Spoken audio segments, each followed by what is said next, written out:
Барлықтарыңызға қайырлы күн, менің көрермендерім. Сіздермен бірге Зухра Қуанышбекова. Бүгінгі кезекте сіздерге өте дәмі керемет дастарханыңыздың сәнін келтіретін арахистен жасалған печенье рецептімен бөліспекшімін. Бізге керек заттардың барлығы жазылған, ал ендеше бастаймыз. Ең алдымен бөлме температурасында тұрған сары майымызды жақсылап миксерлеп алатын боламыз. Одан кейінгі сәтте қантымызды қосып жақсылап тұрып араластырамыз. Келесі кезекте кезек-кезегімен қаймағымызды және де тұзымызды, қопсытқышымызды салып, үстіне електен өткізілген ұнымызды салып жақсылап қамырымызды илейміз. Қамырдың ең бір кереметтілігі ешқандай тындырмаймыз, көп күтпейміз, бірден қолдана беруіңізге болады. Достар, егер де менің каналыма тіркелмеген болсаңыз, дәл қазір тіркеліп, лайк басып, комментарий жазуды ұмытпаңыздар.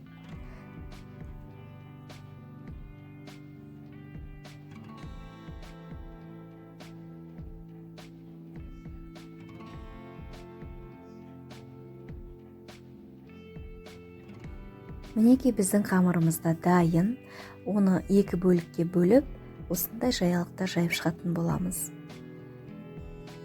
Мінекей осындай құрылғының көмегімен домалақ етіп кесіп аламыз. Және ортасын, яғни үйіңізде осындай қақпақ болса, соның көмегімен жасауға болады.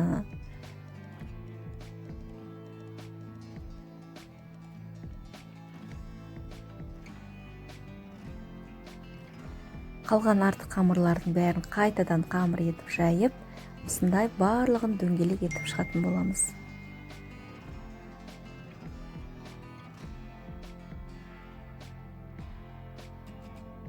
Мінекей бізде дайын болды. Бетіне енді жұмыртқамыздың ақуызын жағып, арахисті блендермен үгітіп алсаңыз болады, немесе оқтаудың көмегімен. Қаттырақ қолыңызбен басып барлығын жабыстырып шығатын боламыз бетіне. Егер де сіздің духовкаңыз қатты қызаратын болса, 180 градуста ұстасаңыз болады. А егер орташа температурада болса, онда 200 градуста 10 минуттай, 13 минуттай пісіріп алатын боламыз. Міндетті түрде духовкаңызды тексеріп тұрыңыз.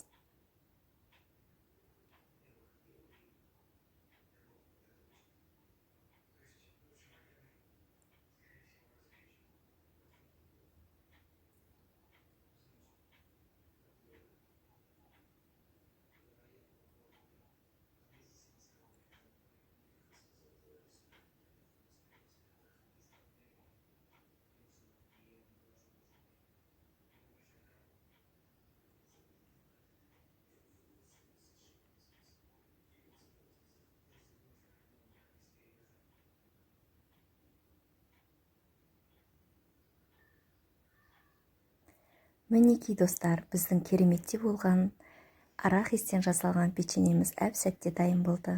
Өзі оңай, әрі тез, міндетті түрде жасап көріңіз. Барлықтарыңызға ас болсын. Жақсы, сау болыңыздар.